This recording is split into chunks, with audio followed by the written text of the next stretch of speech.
সর্বশক্তি নিয়ে মাঠে নামছে আওয়ামী লীগ। 2025 সালের জানুয়ারি থেকে আওয়ামী লীগ বিভিন্ন কৌশলে ঘুরে দাঁড়িয়েছে। তারা মিছিল করছে, মিটিং করছে, নানা রকম তথ্য দিয়ে বক্তব্য দিচ্ছে। তারা বলছে তারা আবার বাংলাদেশে আসবে। তারা বলছে তাদের বিশ্বনেত্রী শেখ হাসিনার হাতেই কেবল বাংলাদেশ নিরাপদ।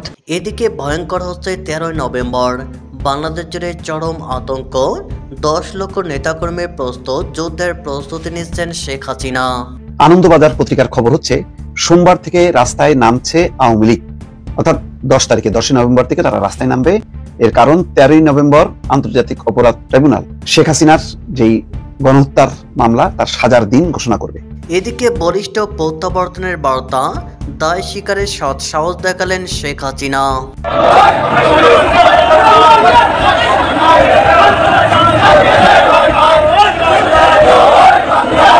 এদিকে 13 তারিখের লকডাউন সফল করতে সবাইকে ঐক্যবদ্ধ হয়ে রাজপথে নামার আহ্বান আওয়ামী লীগের।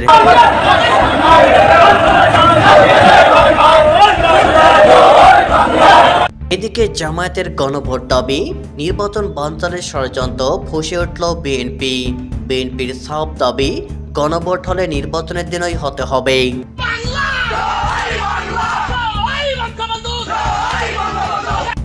এদিকে ঢাকার ভিতরে খেলা শুরু হয়ে গেছে। আওয়ামী লীগের লক্ষ লক্ষ নেতা কর্মীরা এবার মাঠে নেমেছে।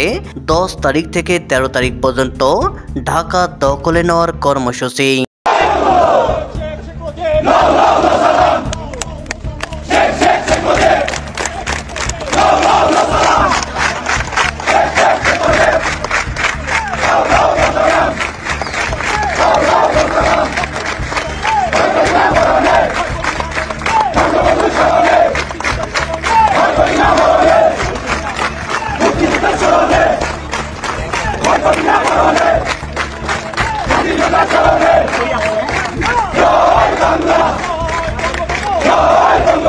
এদিকে ভয়ঙ্কর হচ্ছে 13 নভেম্বর। বাংলাদেশ জুড়ে চরম আতঙ্ক। 10 লক্ষ নেতাকর্মীর প্রস্তুত, যুদ্ধের প্রস্তুতি নিচ্ছেন শেখ হাসিনা। হাতে আর মাত্র কয়েকদিন, দিন না বলে কয়েক ঘন্টা বলাই ভালো। আগামী 13 নভেম্বর বাংলাদেশ অবরুদ্ধ হতে চলেছে। অবরুদ্ধ করার ডাক দিয়েছে বাংলাদেশ আওয়ামী লীগ।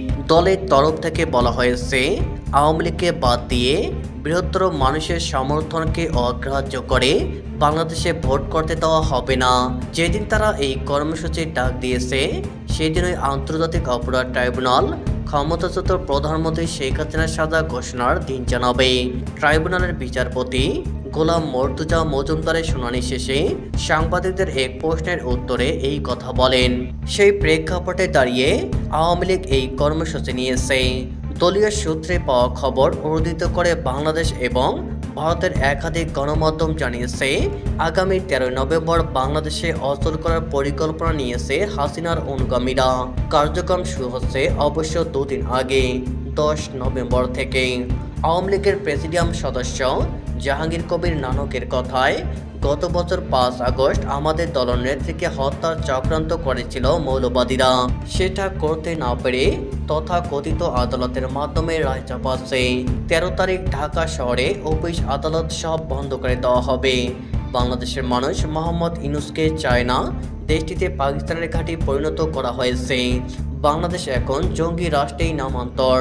তার দাবি, গত 14 মাসে আওয়ামী লীগের নেতা কর্মীদের ওপর নিপীড়ন, অত্যাচার, গুম খুন চলেছে।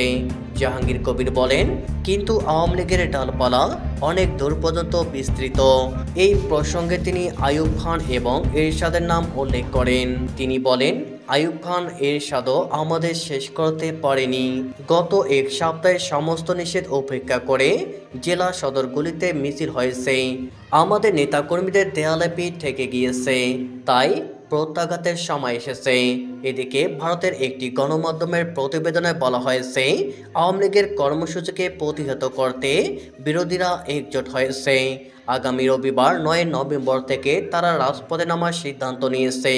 সূত্রে পাওয়া খবর উদ্ধৃত করে এই প্রতিবেদনে বলা হয়েছে প্রতিবাদ বিক্ষোভ কর্মসূচির ডাক দিয়েছে যৌথভাবে বৈষম্যবিরোধী ছাত্র আন্দোলনের নেতাকর্মী, বাংলাদেশ জাতীয় পার্টি, জামায়াতে ইসলামী এবং আওয়ামী বিরোধী অন্যান্য রাজনৈতিক দল।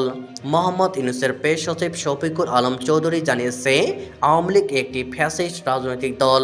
বাংলাদেশে ফ্যাসিবাদী কোনো রাজনৈতিক দলকে বিক্ষোভ কর্মসূচি করতে দেওয়া হবে না। কেউ যদি ফ্যাসিবাদী দলের নেত্রী তথা গণহত্যার মাতা শেখ হাসিনার থেকে অনুমতি নিয়ে রাস্তায় মিছিল বা বিক্ষোভ কর্মসূচির আয়োজন করে তা বা তাদের বিরুদ্ধে কড়া ব্যবস্থা নেওয়া হবে। তদারকি সরকার কোনোভাবে দেশের আইন শৃঙ্খলার অবনতি হতে দেবে না। যারাই আইন শৃঙ্খলার অবনতি ঘটাবার চেষ্টা করবে প্রশাসন তাদের বিরুদ্ধে কড়া ব্যবস্থা নেবে। এদিকে ভারতের একটি গণমাধ্যমের একটি প্রতিবেদনে বলা হয়েছে, তদারকি সরকার এখন বিএনপিকে তাদের প্রধান শত্রু হিসাবে মনে করছে। ভারতের গোয়েন্দা সূত্রগুলির দাবি, ক্ষমতাকে আরও দৃঢ় ও দীর্ঘমেয়াদী করার পরিকল্পনা ইতিমধ্যেই সেরে ফেলেছে তদারকি সরকার। তার নীল নকশা অনুযায়ী অন্তর্বর্তীকালীন সরকারের বিরোধী যে কোনো সরকারকে দমন করা হবে। এদিকে হাসিনার বলিষ্ঠ বার্তা, দায় স্বীকারের সৎ সাহস ও প্রতিপক্ষের বিরুদ্ধে পাল্টা চ্যালেঞ্জে নতুন রাজনৈতিক অধ্যায়ের সূচনা। দীর্ঘ নীরবতা ভেঙে ভারত থেকে দেওয়া শেখ হাসিনার সাক্ষাৎকারটি কেবল একজন সাবেক প্রধানমন্ত্রীর বক্তব্য নয়, বরং এটি একজন অভিজ্ঞ ও দূরদর্শী রাষ্ট্রনায়কের রাজনৈতিক প্রজ্ঞা এবং ইস্পাত কঠিন মনোবলের এক অসামান্য প্রতিফলন। এই সাক্ষাৎকারের প্রতিটি শব্দে তিনি শুধু নিজের অবস্থানই স্পষ্ট করেননি, বরং বাংলাদেশের রাজনৈতিক ময়দানে একটি নতুন আলোচনার মোড় ঘুরিয়ে দিয়েছেন। এটিকে দুর্বলতা বা আত্মরক্ষার প্রচেষ্টা হিসেবে দেখলে ভুল হবে। এটি ছিল মূলত একটি পরিকল্পিত ও শক্তিশালী রাজনৈতিক প্রত্যাবর্তনের প্রথম ধাপ। সাক্ষাৎকারের সবচেয়ে প্রশংসনীয় ও গুরুত্বপূর্ণ দিকটি হল তার শাসনামলের শেষ দিকে অস্থিরতায় প্রাণহানির ঘটনায় নেতৃত্বের দায় স্বীকার করে নেওয়া। প্রচলিত রাজনীতির ধারায় যেখানে নেতারা সাধারণত কোনো ঘটনার দায় এড়িয়ে যান, সেখানে শেখ হাসিনার এই স্বীকারোক্তি তার রাজনৈতিক সততা ও অসামান্য সাহসিকতার পরিচয় বহন করে। এটি প্রমাণ করে তিনি জনগণের কাছে জবাবদিহি করতে ভয় পান না এবং দেশের অতীতের ক্ষত নিরাময়ে আন্তরিক। এই একটি পদক্ষেপের মাধ্যমে তিনি নিজেকে একজন প্রতিহিংসাপরায়ণ রাজনীতিবিদ হিসাবে নয়, বরং একজন দায়িত্বশীল ও মানবিক নেতা হিসাবে পুনঃপ্রতিষ্ঠা করেছেন। শেখ হাসিনা কেবল আত্মরক্ষা করেই থেমে থাকেননি। অন্তর্বর্তীকালীন সরকারের প্রধান উপদেষ্টা ডক্টর মোহাম্মদ ইউনূসের সম্পদের উৎস নিয়ে প্রশ্ন তুলে তিনি একটি কৌশলগত ও বুদ্ধিবৃত্তিক চাল দিয়েছেন। এটি কোনো ব্যক্তিগত আক্রমণ নয়, বরং স্বচ্ছতা ও জবাবদিহিতার একটি নীতিগত দাবি। তিনি দেখিয়েছেন, যারা আজ দুর্নীতির বিরুদ্ধে বড় বড় কথা বলছেন তাদের নিজেদের স্বচ্ছতা প্রশ্নের ঊর্ধ্বে নয়।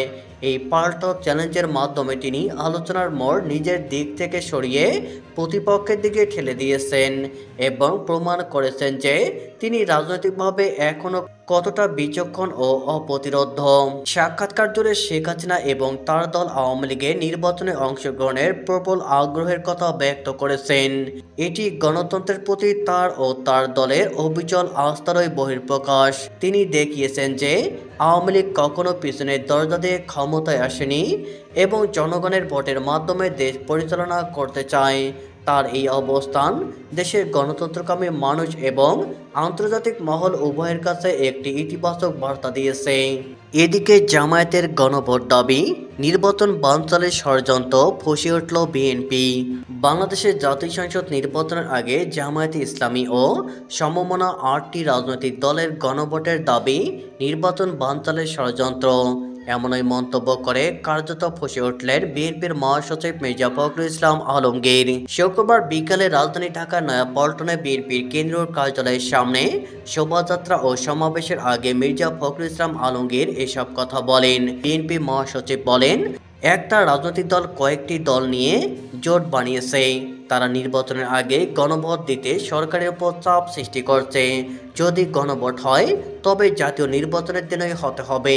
বিএনপির এই মত তুলে ধরে মির্জা ফখরুল আরও দাবি করেন, গণভোট করতে গেলে অনেক টাকা খরচ হবে। যারা নির্বাচনের আগে গণভোট চাইছে তারা এর মাধ্যমে নির্বাচনকে বানচাল করার ষড়যন্ত্র করছে।